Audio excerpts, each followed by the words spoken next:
होगी, जिसमें गुवाहाटी को मुख्य केंद्र में लाने के प्रयास जो हैं वो महत्वपूर्ण रहेंगे। और इन तस्वीरों के माध्यम से हम यह भी समझ सकते हैं कि कैसे आधुनिक तकनीक के बेहतर इस्तेमाल के साथ प्रभावी तरीके से असम की सांस्कृतिक विरासत, असम की जैव विविधता को प्रदर्शित किया गया है। यह भी महत्वपूर्ण है। मतलब यह नया भारत है जो अपनी संस्कृति को भी साथ लेकर चलता है और अपने बेहतरीन विकास को, आधुनिक विकास को भी साथ लेकर चलता है।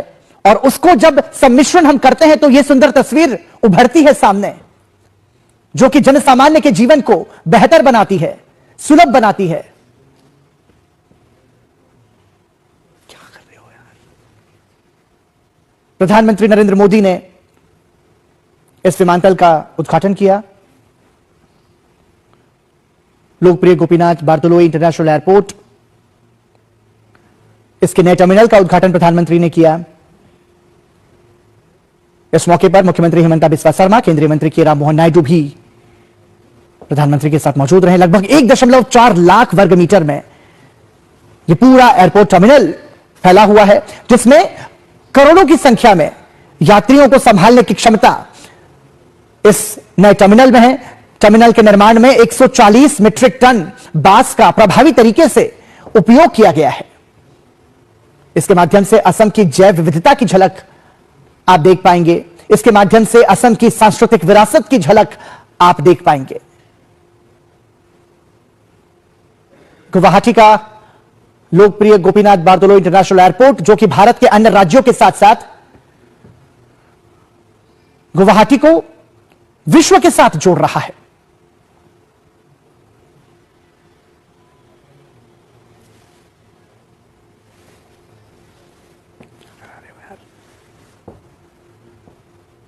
टर्मिनल में प्रतिवर्ष 1 करोड़ से ज्यादा यात्रियों को संभालने की पूरी क्षमता है। प्रधानमंत्री नरेंद्र मोदी असम के दौरे पर हैं।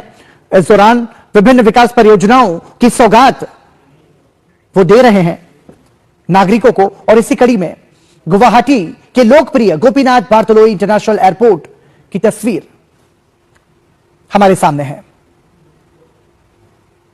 कनेक्टिविटी के लिहाज से यह सौगात बेहद महत्वपूर्ण है।